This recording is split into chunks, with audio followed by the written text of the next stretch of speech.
Assalamualaikum warahmatullahi wabarakatuh. Saya Saidani Artasa Putri dari kelas 12 IPA 2. Di sini saya akan mempresentasikan hasil PPT yang saya buat tentang sistem dan dinamika demokrasi Pancasila. A. Hakikat demokrasi adalah sistem bermasyarakat dan bernegara serta pemerintahan yang memberikan penekanan pada keberadaan kekuasaan di tengah rakyat, baik dalam penyelenggaraan negara maupun pemerintahan. Untuk lebih jelasnya, kita akan membahas yang pertama, makna demokrasi. Kata demokrasi berasal dari dua kata, yaitu demos, artinya rakyat, dan kratos, artinya pemerintahan. Sehingga, demokrasi dapat diartikan pemerintahan rakyat. Menurut Abraham Lincoln, demokrasi adalah suatu sistem pemerintahan dari rakyat, oleh rakyat, dan untuk rakyat. Selanjutnya, klasifikasi demokrasi. A. Berdasarkan titik berat perhatiannya, demokrasi dibagi menjadi 3, yaitu demokrasi formal, material, dan gabungan. Yang B.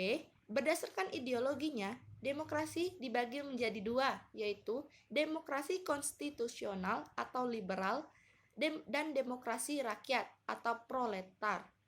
C. Berdasarkan proses penyaluran kehendak rakyat, demokrasi dibagi menjadi 2, yaitu demokrasi langsung dan demokrasi tidak langsung. Demokrasi berdasarkan titik berat perhatiannya. Yang pertama, demokrasi formal, yaitu demokrasi yang menjunjung tinggi persamaan bidang politik tanpa disertai upaya untuk mengurangi atau menghilangkan kesenjangan di bidang ekonomi. Yang kedua, demokrasi material, yaitu demokrasi yang menitik beratkan upaya menghilangkan perbedaan bidang ekonomi, persamaan bidang politik kurang diperhatikan bahkan dihilangkan. 3. Demokrasi gabungan, yaitu demokrasi yang mengambil kebaikan dan menghilangkan keburukan dari demokrasi formal dan material. Selanjutnya, demokrasi berdasarkan ideologi dibagi menjadi 2, yaitu demokrasi konstitusional atau liberal, yaitu demokrasi yang didasarkan kebebasan atau individualisme.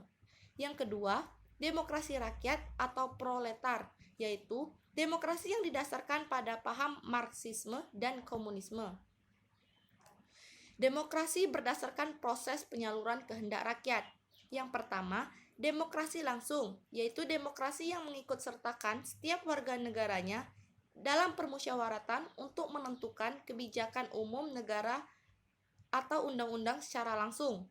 Yang kedua, demokrasi tidak langsung, yaitu demokrasi yang dilaksanakan melalui sistem perwakilan. Di sini ada prinsip-prinsip demokrasi. Yang pertama, negara berdasarkan konstitusi. Kedua, jaminan hak asasi manusia. 3. Kebebasan berserikat dan mengeluarkan pendapat. 4. Pergantian kekuasaan secara berkala. 5. Adanya peradilan bebas dan tidak memihak. 6. Penegakan hukum dan persamaan kedudukan setiap warga negara di depan hukum. 7. Jaminan kebebasan pers. B. Dinamika penerapan demokrasi Pancasila. Prinsip demokrasi Pancasila, Ahmad Sanusi mengutarakan 10 pilar demokrasi konstitusional di Indonesia menurut Pancasila yang berketuhanan yang Maha Esa. 1. Demokrasi yang berketuhanan yang Maha Esa. 2. Demokrasi dengan kecerdasan. 3. Demokrasi yang berkedaulatan rakyat. 4. Demokrasi dengan rule of law. 5. Demokrasi dengan pemisahan kekuasaan negara. 6. Demokrasi dengan hak asasi manusia. 7. Demokrasi dengan pengadilan yang merdeka. 8. Demokrasi dengan otonomi daerah. 9. Demokrasi dengan kemakmuran demokrasi yang berkedaulatan. 10. Demokrasi dengan berkeadilan sosial. Selanjutnya, demokrasi Pancasila yang mengandung nilai moral yang bersumber dari Pancasila. 1. Persamaan bagi seluruh rakyat Indonesia. 2. Keseimbangan antara hak dan kewajiban. 3.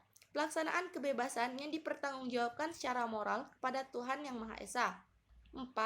Mewujudkan rasa keadilan sosial. 5. Pengambilan keputusan dengan musyawarah mufakat. 6. Mengutamakan persatuan nasional dan kekeluargaan. 7. menjunjung tinggi tujuan dan cita-cita nasional. 2. Periodisasi perkembangan demokrasi Pancasila. Pada pasal 1 ayat 2 Undang-Undang Dasar 1945 atau sebelum amandemen, kedaulatan adalah di tangan rakyat dan dilakukan sepenuhnya oleh Majelis Permusyawaratan Rakyat. Dan pada pasal 1 ayat 2 Undang-Undang Dasar 1945 Negara RI atau setelah amandemen, kedaulatan berada di tangan rakyat dan dilaksanakan menurut Undang-Undang Dasar. Adapun menurut Afan Ghaffar, indikator-indikator sistem pemerintahan demokrasi adalah 1. Akuntabilitas, 2. Rotasi kekuasaan, 3. Rekrutmen politik yang terbuka, 4. Pemilihan umum, 5. Pemenuhan hak-hak dasar. Berdasarkan indikator tersebut, dapat melihat perkembangan demokrasi di Indonesia. Yang pertama, pelaksanaan demokrasi di Indonesia periode 1945 sampai 1949. Yang kedua, pelaksanaan demokrasi di Indonesia periode 1949 sampai 1959. Yang ketiga, pelaksanaan demokrasi di Indonesia periode 1959 sampai 1965. Yang keempat, pelaksanaan demokrasi di Indonesia periode 1965 sampai 1998.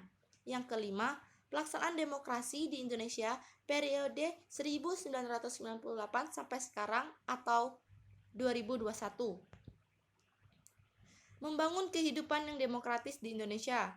Pada hakikatnya, sebuah negara disebut sebagai negara demokratis apabila di dalam pemerintahan tersebut rakyat memiliki 1. Persamaan kedudukan di muka hukum, 2. Partisipasi dalam pembuatan keputusan, 3. Distribusi pendapatan secara adil, dan 4. Kebebasan yang bertanggung jawab.